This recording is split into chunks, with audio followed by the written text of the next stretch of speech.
naive. I just... Welcome. YouTube just pooped on me again. They're getting so aggressive towards me. Oh my god! No. That just lagged my damn stream out. I was like, I played this game for almost 3 hours, didn't do shit. And then they just like lagged my stream out.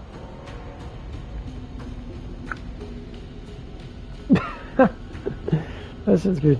Well, anyway, what I'm going to say is I do apologize. My mic was muted the whole entire time. I forgot to press the button on the back of my thing. I didn't realize it, and I didn't hear anyone say anything, so I didn't notice.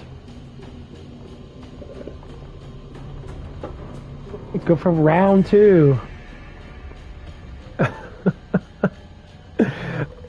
Guys, get so dumb. Alright, round 2. What?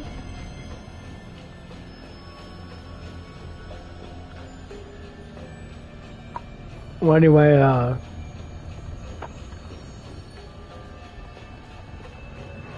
at work and that, I was having some, I don't know what it is with me and the manager guy and that. I mean, I completely understand where we're coming from that, but like, the dude's always trying to be very competitive towards me. It's a jealousy thing. I don't know how much jealousy it is, but when someone says, I'm not jealous of you, but you are being jealous of the way I act. My actions are making you, basically what it is, my actions are making you think about how you act, how you are. So like the things that I do, you want to do that because you see that it gives you more. As in it gives you more attention, it gives you more affection, or whatever it is. You can deny it all you want. But basically what it is, when you see a man that's more comfortable with themselves, and people attract around positivity and comfort, you want to be, I am that. You are trying to be that. There's a difference. Going through the psychological effects of saying to be more positive than that, you gotta be fucking broken down to enormous amount of stress. Or you just gotta have a really positive influence on life. Well, not everyone gets positive. Like I say, I believe in Christ, I believe in God. That makes me very positive. I don't want to be negative. I hate being negative. Negative does nothing. I don't smoke cigarettes like most people do. I don't smoke weed like most people do. I don't drink like most people do. You know, I'll have a cup of milk, maybe have some energy drinks. Caffeine kind of alters my mood, but doesn't alter enough to where I'm like sitting there massively fucking high. It gives you a pinch of alter, because too much caffeine is horrible for your body. But the positive look of life is saying, what am I going to do today? Okay, I hit my chest today. I did a whole bunch of chest presses. 35 pounds, I was just picking up, just doing chest presses. I kept on doing them. Because that's my weaker part, is my chest. My chest is not a strong part of me. Because I don't do a lot of bench press. So now I'm just like, okay, well, let's just do this shit. But anyway, we're talking about junk food. So he asked me if I wanted a ding dong. I'm like, okay, like I don't eat any ding dongs. Ding dongs are junk food. I'm not a big thing, you know. And then I said they're unhealthy for you. And then he said something about like, well, sugar gives me a lot of energy, and that. I was like, well, yeah, it's because you know your insulin picks it up really easily. He's like, well, because I'm healthy. It doesn't mean it's healthy food for you. It's actually unhealthy for you to eat a lot of sugar in that. He's like, well, I burn off a lot of energy in that, and like, and then he said this. Remember when I said a little while ago? He said he could do 1,500 burpees. Now he brought it back to what he actually did. He did 150 burpees throughout his whole entire day, for morning, lunch, and dinner. Like, okay, 50 burpees I understand. 100%. I could probably do like 25, so I could probably do 75 all day if I chose to. Cool beans. That's awesome. That makes more sense. But he's compared himself to me. He asked, how many burpees can you do? I'm like, I could probably do, say, 25. You know? I don't know. I don't do burpees. I don't consider burpees anything really. I mean, they're good, but like, well, anyway, like, I kept like asking that, like, so that's cool, awesome. But then after he said that, he like complimented me on how strong I am. He said, you know, he never said you said you're beast of gym. He knows because of what other people tell him. That's why I did that weightlifting thing where I said I could curl 50 pounds, and I proved it. Someone at work was watching it, and they said, yeah, he literally picked up 52 pounds, and he was curling 52 pounds. And then to him, he's thinking, oh, that's why he can pick up stuff and walk with stuff so easily. That's 50 or 60 pounds, because each arm he can curl 50. So altogether, you know, 50 pounds in my arms together ain't shit. It's very light to me. I can run with that shit. So the correlation of that, and then when you started to see me pick up oil pans, because you get these big old round, like big old steel, like, where like, they're big old steel pots. I say they probably weigh about 10 pounds each, because they're pretty fucking thick. They're probably like two feet tall. I think they're, yeah, I believe they're 2 feet by like 60 inches around or something like that. They're rather, I mean, they're big ass pans.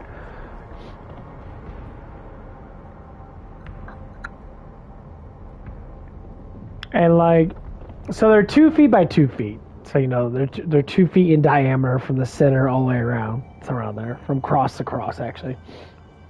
Anyway, so some will be filled up all the way with grease, and it's not even just grease, it's actually gunk from the grease trap.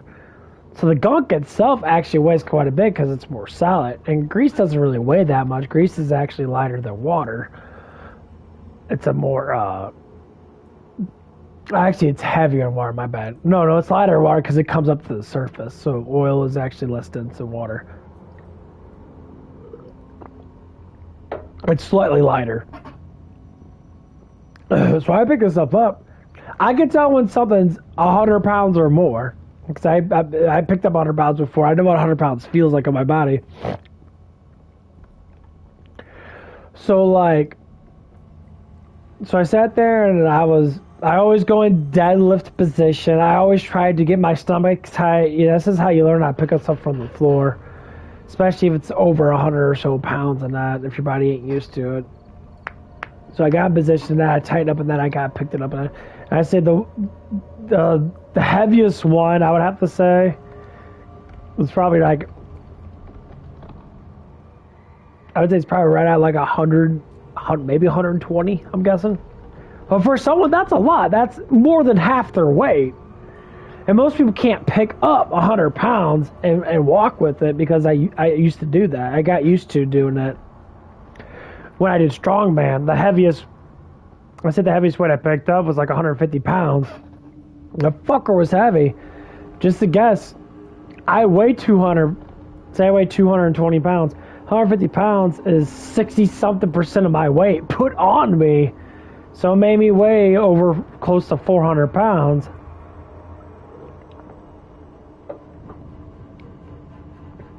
So 100 pounds is not heavy. 100 pounds is rather light. Well, anyway, he's starting to compare strength. And I see that now. This is what some men do. They want to say, yeah, I am strong because I could do something a lot of. But that doesn't mean that you're strong. Strength has nothing to do with body exercise. Body exercises, they do make you stronger, but the way your body works is, the more weight you put on it, the more your body grows with that weight. Eventually the body's not going to grow anymore. You might get slightly more stamina, but you're going to have to add more weight to make the weight that you're used to doing lighter, because your body doesn't react like that. So if someone sits there and, you know, does 5-pound weights, they do it 200 times, their muscle fibers will break down. But the problem is, that doesn't do anything. You might grow a little bit, but your body's nervous system is just used to 5 pounds. 5 pounds ain't enough. So, like, that's why I say 50 pounds for all exercises, from single hand triceps, biceps, shoulders, press, back press, all that stuff is the most dominant way of saying that you're strong. 50 pounds. 50 pounds is, and 50 pounds is heavy. Especially curling. I even curl 50 pounds. This shit's fucking heavy as fuck. So, like, to me is, you know, if you can reach that limit and you can get up, I'm talking about doing like 20 fucking reps of 50 pounds, you're considered really strong. Really fucking strong.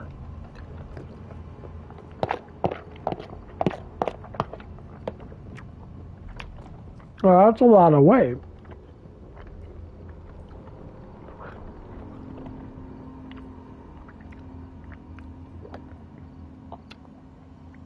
That's a huge amount of weight.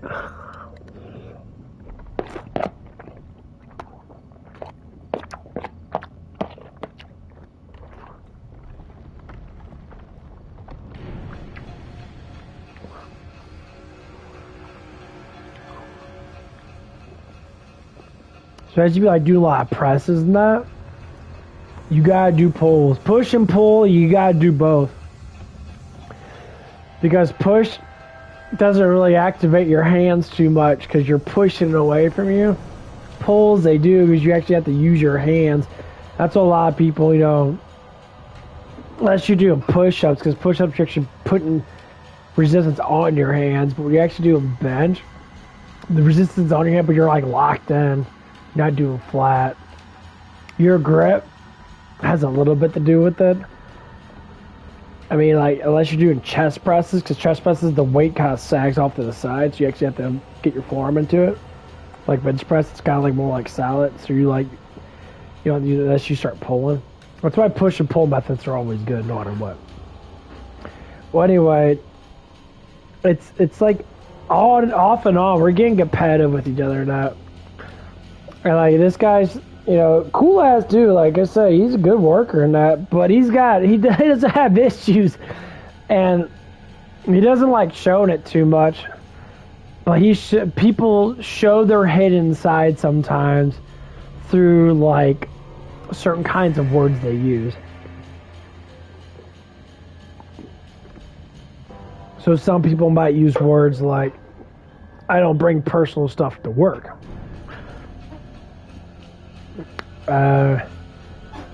And then say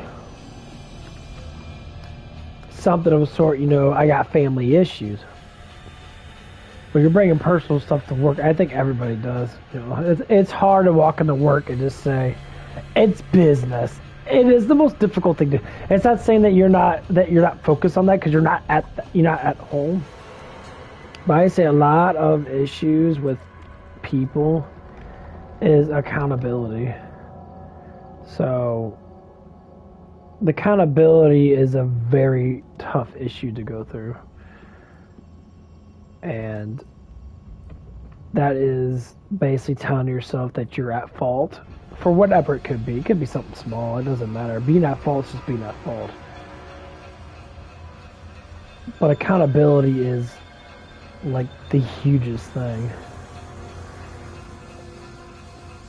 And I know it's hard for some people, which I agree, it is hard, you know, because you have to learn what accountability is. Accountability is just learning. You just learn from the mistakes. That's why you have to be guided. Everyone needs to be guided. 10 Commandments guide you way more than anything else. I know a lot of people commit enormous amount of adultery, and they don't even realize that it is adultery. Like, well, make up excuse. As soon as you make up excuse, you're at fault. You're a sinner. You sinned in a way that you shouldn't be doing it. That's what we have guidelines for. And why I always based upon, you know, 10 Commandments. 10 Commandments are the easiest guidelines ever. You know, don't kill, don't steal, don't adultery, don't commit, you know, don't covet my neighbor and that, you know. They're basic things that when you walk out into the world, you already know not to do because you feel guilty over it. Well, that's why you don't do it, because you feel guilty. But people try to accept the guiltiness of saying like, well, I did it because of this. No, it doesn't matter what the fuck you say, because you're still committing the crime or the sin or the issue in that. You're trying to brainwash yourself to think that it's okay by making up reasons. If you steal, what do people say? I make up, oh, but it's because I need it. I need money. Get a job. Work hard. Well, I don't want to work hard because I don't like people. You don't like other human beings when you're a human being, so you hate yourself. That's what you're saying. I dislike myself for that. I dislike others. Okay, well, learn how to love yourself. Be part of the community. That's the whole point. You're born into a community, be part of the community. Go around and talk to random people. Talk to clerks. Talk to bankers. Just, most likely talk to clerks and that. Talk to people from restaurants and that. Talk to people around the area and that work. And then probably the biggest thing I hate when people love to say this shit. They'll say, you don't know how it is to go through these problems. Everyone goes through the same fucking damn problems. There's not one person that doesn't go through breakup. There's not one person that doesn't go through death. There's not one person that doesn't go through heartbreak or stupid things they do in that. Everyone goes through the same kind of context things. They're just being in different scenarios. That's what I always say. All emotions are all the same, just different scenarios are the emotions themselves. So, like, everyone can be mad, but there'll be different scenarios. Everyone can be in love, there'll be different scenarios. We make up so much bullshit lies about our bullshit. They think that someone else never been through it. I hear this stuff all the time. You know why? Because you're miserable. If you're miserable, you complain about, why did this have to happen to me? Because you don't understand why things happen to begin with. If you don't understand why things happen, guess what? You can complain about why it happens. That's all about learning. The more knowledge you know, so say like, if you say, I want to be strong, but inside my mind, I think I'm the strongest person in the world, but when you pick up weight, you're like, man, this is heavy. I don't know how many times young people say, I can pick up this weight and that. Like, dude, just because you can pick it up doesn't mean you're strong. You can struggle with it so much and that. You could tell by, it's a brainwash thing. Our bodies are only as strong as we make them. So someone picks up 50 pounds with two hands and they walk around with it and they do like a time measurement thing, like strongman stuff. They walk around their room with it, or a hallway or something, and they walk around with it till their arms almost fucking fall off their fucking damn, off their shoulders and shit. Does anyone do that? Fucking no one does that. You'd be super strong eventually. Your body will build up an enormous amount of tolerance to that weight. So then eventually, as you sleep and as you recover, as you eat food and that, eventually, you'll get bigger muscles. Your muscles will look a little bit more bigger, and eventually that 50 pounds is going to feel like 40 pounds. It's going to decrease in weight because you're stronger, which means that your body's used to carrying it for, say, you carry it for like a minute each day, 5 days a week. You take 2 days off. Eventually, you can carry it for 2 minutes. And guess what? You have doubled the strength now. You have doubled your endurance. That's literally how it works. If you ever want to get stronger than that, do that. Honestly, it works. It truly does. I mean, obviously we'll start with lighter weight, but yeah, that's just how it is. See, if I put 52 pounds on here, after I'm done ripping ass. Oh man, rip a lot of ass. Woo! Ripping all that ass. We can count together. Count together. Oh, it's 52 pounds. Oh, God, it's heavy as fuck.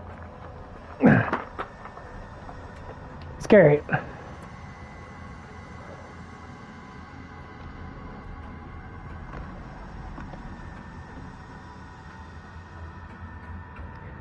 carry it. You gotta pretend that I'm walking place. How long will they carry it?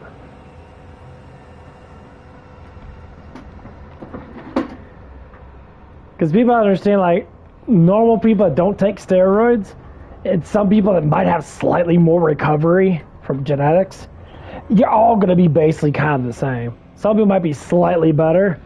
I mean, if you have, like, a recovery gene, because you can recover faster from muscles, then yeah, I would say you probably grow a little bit faster than someone else, but the percentages are so fucking small unless you're genetics are so fucking elite that you're like literally like 1 in a billion, then yeah, you can like fucking, you know, do a bicep, you know, freaking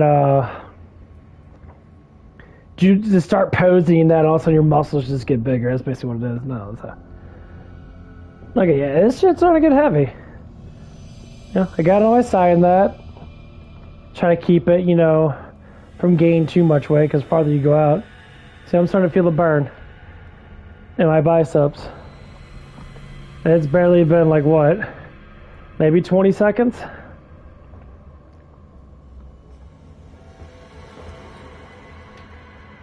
So do this for a whole fucking minute. For me, someone that can be able to pick up is very hard, because every second is a curl. That's how it goes when you do stuff like this. So it's like me doing, you know, 27 pound or 26 pounds 60 times with each arm. This is how strenuous this shit is. This shit is fucking hurting like a bitch. It hurts a lot. Like a lot. Oh. See? That's ridiculous.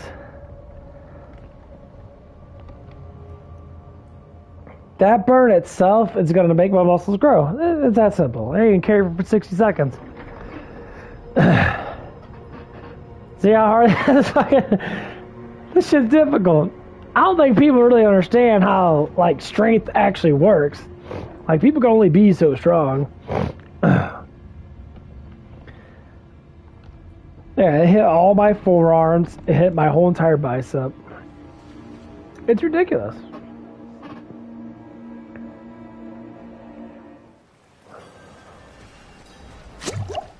And like the honest truth, this shit gets fucking heavy.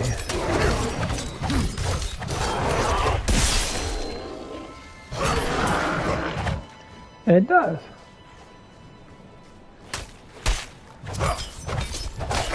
That's why breaking down muscle fibers is actually not that difficult. It's just so fucking painful.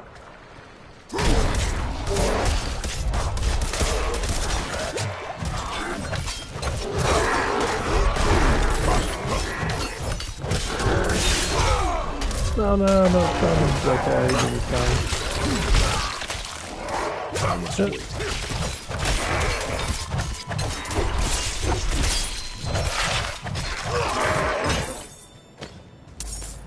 But yeah, just right there is all you need to do.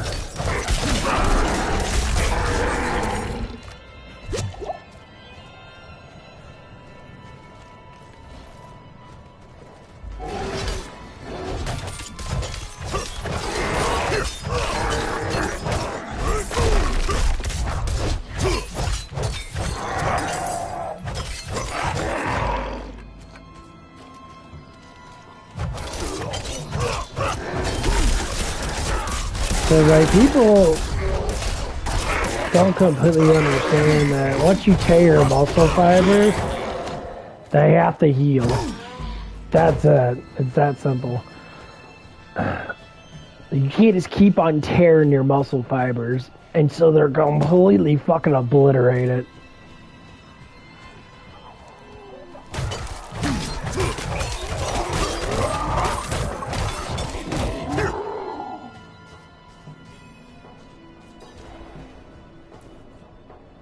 Indeed I am.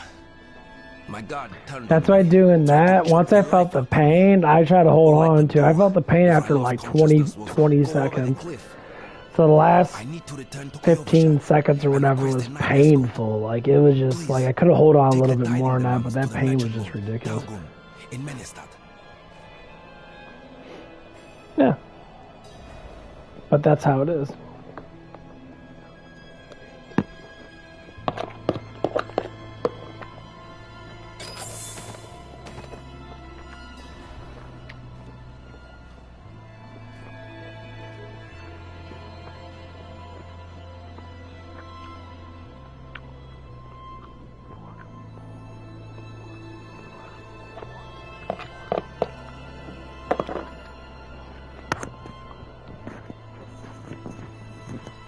Yeah, I heard people.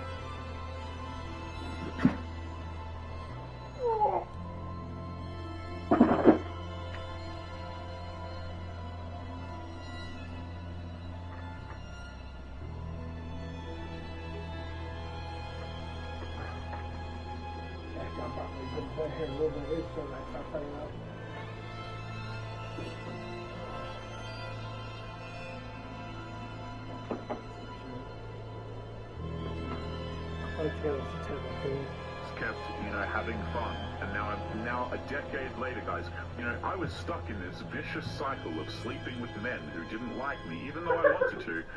But I was just stuck in it, guys. I was stuck in that cycle. Can somebody please help me? I need my Prince Charming. I don't believe this crap anymore, guys. Like, I sincerely don't, okay? Maybe when I was younger, you could tell me something like this, and I'd look at it and go, well, I guess, maybe, whatever. But now it's just like, absolutely not. Okay, these girls, when they're saying crap like this, guys, they want you to believe that there's some sort of helpless victim to things outside of their control. But what you've got to understand is that it's their decision. And guys, I'm not trying to take it away from them, okay? If they want to go out there and do these things, that's totally cool with me. Okay, hell, it just makes more content for the channel at the end of the day. I don't care. Okay, if you want to go out and you want to get with a whole bunch of dudes, your life to live, okay? I'm a very much, guys, I'm a live and let live type of individual. I don't really care what you do with your life as long as you're not annoying me. You know what I'm saying? But when you make videos like this and you're like, well, I'm a victim and now I want something better, it's like, well, wait a minute, these were the decisions that you decided to make. These videos, guys, it really reminds me, right? It's kind of like a dude, okay? And for an example, okay, you've got a man, and from ages 20 to 30, he has $10 million in the bank, okay, and he goes out here and he dates all the girls that are fun and really attractive and blah, blah, blah, okay? But by the time he reaches 30 years of age, he's accumulated no business skills, he has $0 in the bank, and he gets to 30, 31, and he's like, wow, that was really immature of me, but don't worry, I'm ready. I know what I want now. I want a millionaire woman, and I'm not going to settle for anything less. You would look at that guy, and you would think, wow, what an idiot. Right? Now he comes along and he expects, a traditional, well, quote-unquote traditional, right? But he expects a woman to come along and pick up the pieces for him after he gave himself away and made all these terrible decisions and now he has no money left. It's the same thing as these girls. They can spend their quote-unquote money however you like. I don't care. But when you make videos like this, a lot of people are just going to straight up laugh at it. Well, yes, timing is a huge part of it, and I am such an advocate for trusting the timing of your life. We also need to know... What the hell does that even mean? Advocate for trusting the what? No, let's listen to this. Is a huge part of it, and I am such an advocate for trusting the timing of your life. Some things, guys, it's like I hear them, and then I have to play them back just to make sure I didn't understand them. And I play it back, and it's like, oh no, you were right, Taylor. It actually makes 0% sense what she just said there. Advocate for trusting the timing of your life. What the? We also need to know how to take responsibility for the ways that That's ain't navigate. relationship patterns that aren't. Stop acting like you're smart. So yes, of course, I had to learn to not listen to the part of me that was attracted to emotionally unavailable men. Hey guys, right? So here's the thing. I actually agree with what she's saying. As much as I make fun of the word healing and stuff like that, guys, I have nothing against people taking responsibility.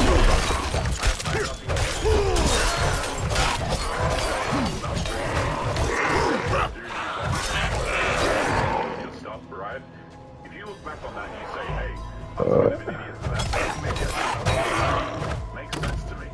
Right? I'm not against people looking back and saying, well, I shouldn't have done this, I shouldn't have done that. The problem is, it's all just very convenient, guys, Once we start to get this dirty,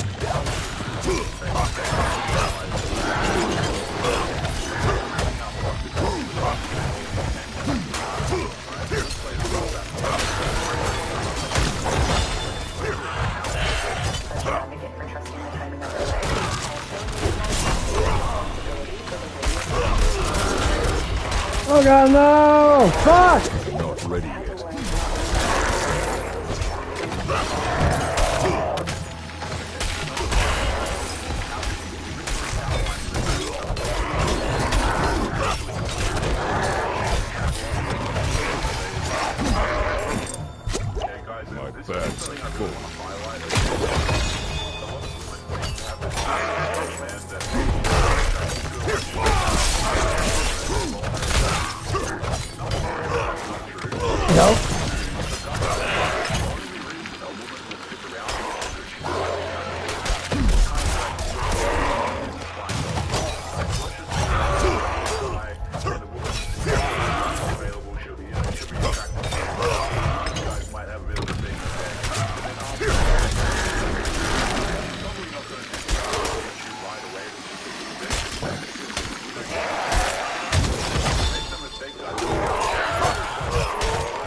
Nope. They're just not. Like, there are plenty of guys, like, to be honest here, but those of you guys who are honest about this, about something like crying in front of a girl, or you think it's original or whatever, so there's a chance that one point or another you never actually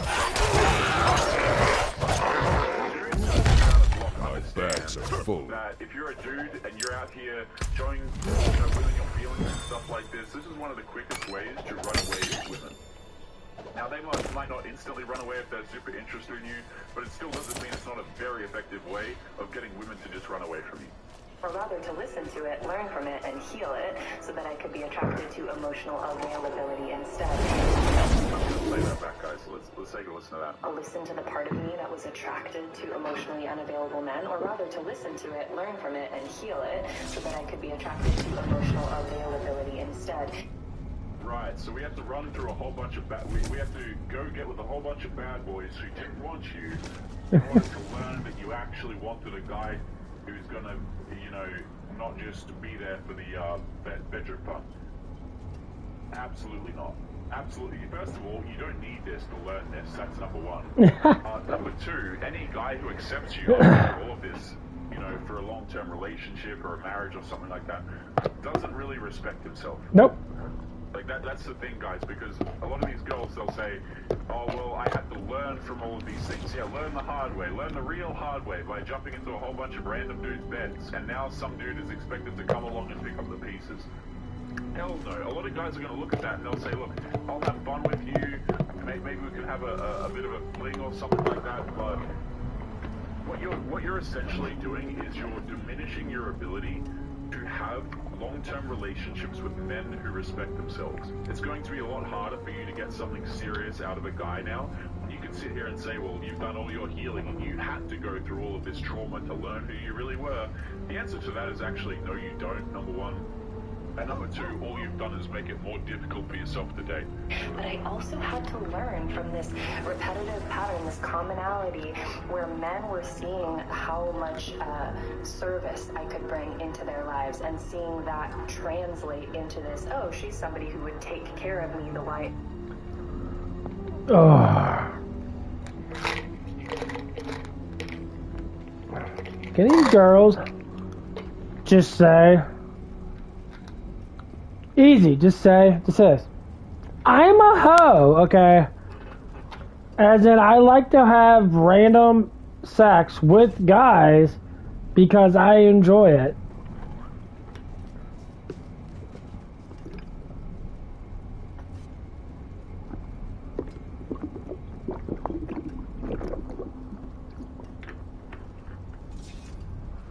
That's literally all it is. I'd be dead serious. You can't just say that.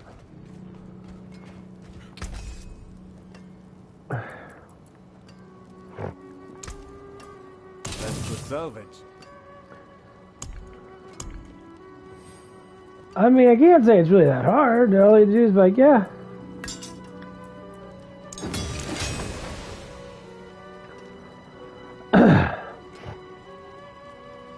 That's all you have to say. It's like, you know. I'm a hoe. What does a hoe mean? It means that you just like sex. You like sex with random dudes because you think that's all you're worth. That's what the harsh reality is. If you think that's all you're worth, then that's all you're going to be worth. Don't make up excuses for it.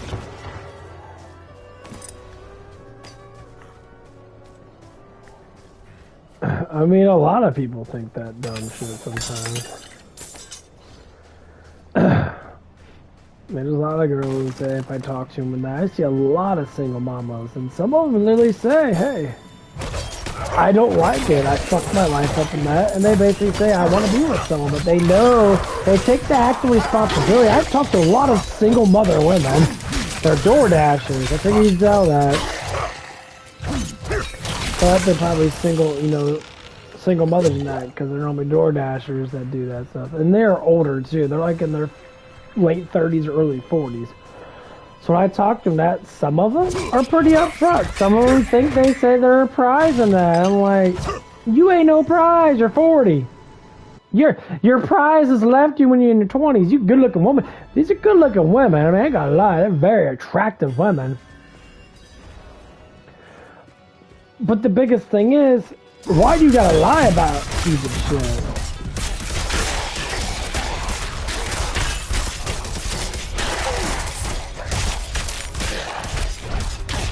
Like, lying about stuff is not healthy.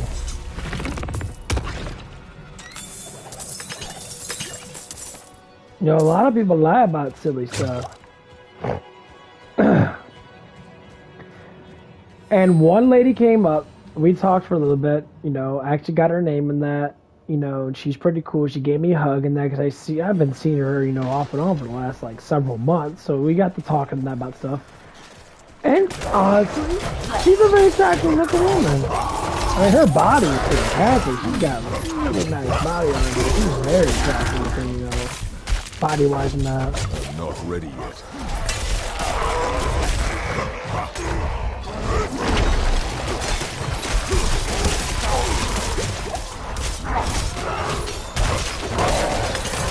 Out of potions.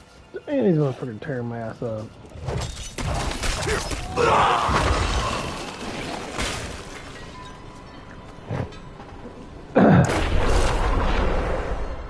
Yeah, I think I might go to the mage. I don't like the barbarian too much. The lucky strike thing's fucking stupid. When hitting a crowd control enemy, that's fucking so pointless. I don't want all that. Yeah.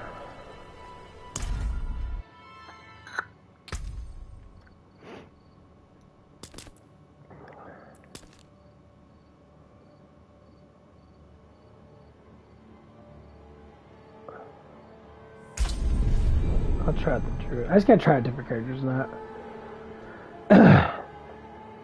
And the barbarian's okay, but like,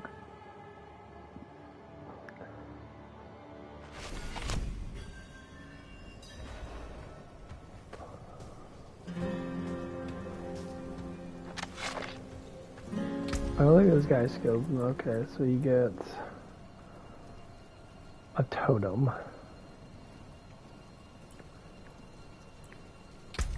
Check out the abilities. Okay.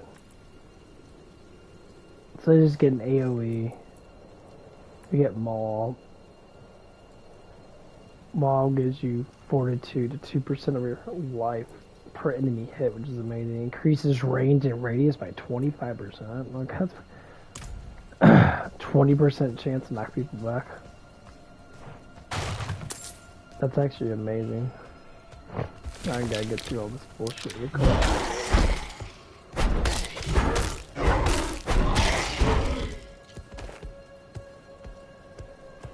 The way that looks so fucking cool.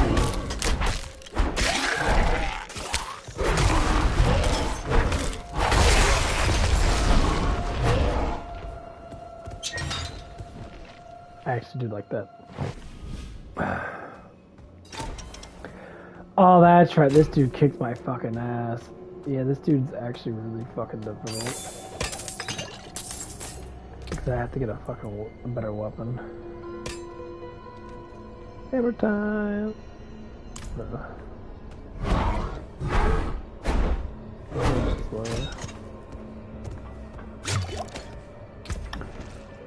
I'm gonna check out the wolf skill. Let's go check out the wolf skill. Okay, so this is claw. Claw gives you that. What does this one do? Increases attack speed by 10%, and this one gives you 10% chance to attack twice. This one gives you poison. Oh, okay. Not a lot. So I go to this Storm Strike, 50% chance to mobilize, chain 2 additional targets, 50% chance to make vulnerability for 3 seconds. This one is when that, okay, gives you 20% chance to make people vulnerable, it just gives you more damage. Okay, grants 3 additional spirits for each enemy hit beyond the first. This one gets, it's going to increase the movement speed up to 20%. This is going to be Earth Spike. A 10% chance to stun, which is actually really good. Summon second Earth Spike When hitting mobilizes and stuns enemies, this has 4% chance, or fortifies for 4% of your base health. 2 whenever Earth Spike damages enemies, stuns. Oh boy, okay, so it's like a stun thing. Let's look at these. Okay, so I get 9 max spirit. Core skills cost 3% more, we do 5% damage. I get up 3 times.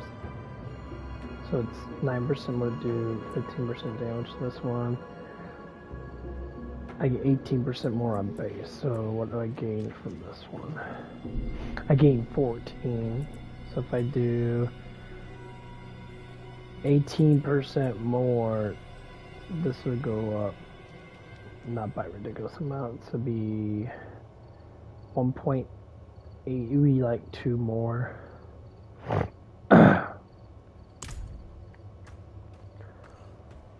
Okay.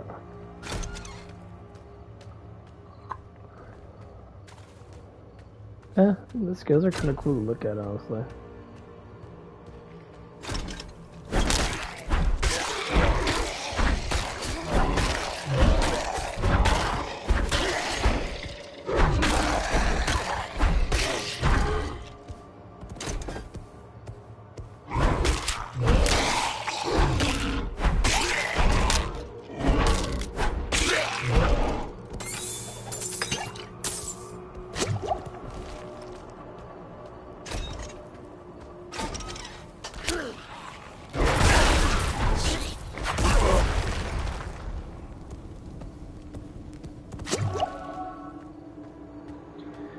Yeah, he's gotta try different characters now. Like that AoE is gonna be really good. Maul is gonna be probably something's gonna be extremely good.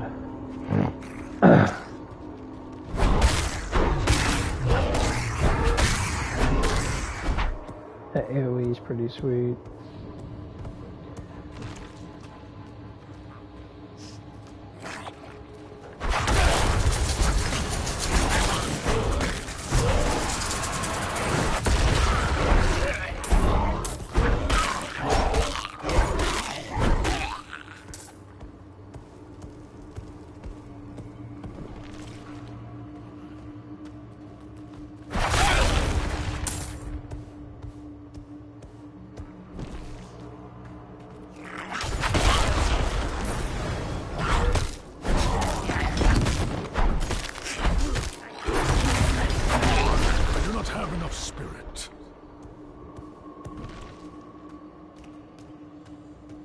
I don't think I'm gonna be able to handle it.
Get a bone staff.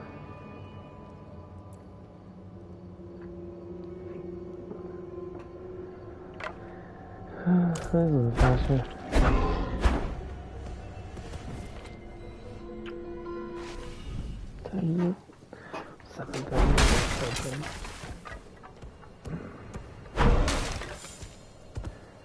Okay, pick up.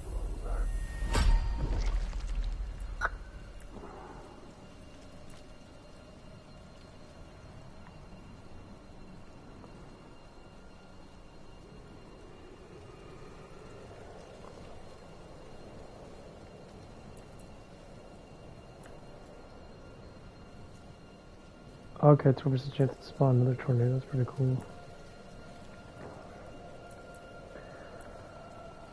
Lightning storm. Conjure glowing lightning storm deals damage. This one is the size of your lightning storm is for 4 seconds. After channeling grants 1 additional strike. That's actually fucking amazing, then. Let's see what I get over here. Nah. I'll get more radius.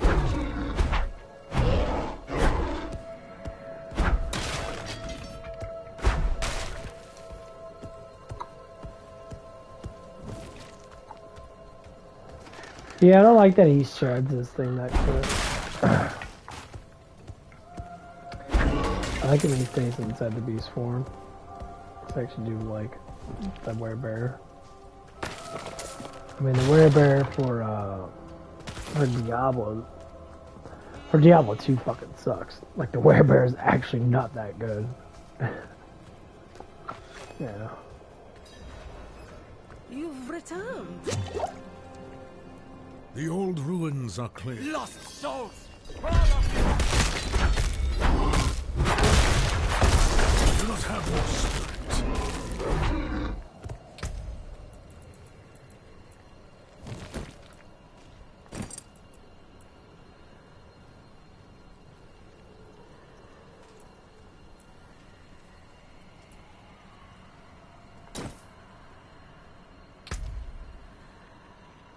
Is this staff? Okay, willpower's his staff. His main stat.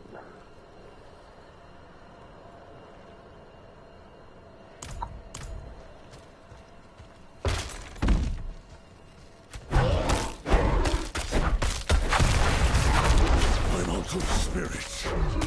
You are blessed like us now. That was all of them. Light willing. I'm getting off.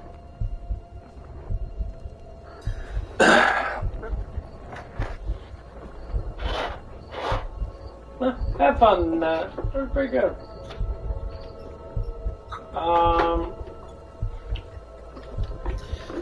I'm probably not gonna get back on tonight. It depends. Like, I need to go to bed now, so I got about 6 hours to sleep I can get. If I do wake up any earlier, then I will be coming back on. Other than that, I'll come back on for maybe about an hour or so if it happens like that. But anyway, hope you guys have a good day and that. My ass is getting off, so we'll see you guys later. Goodbye.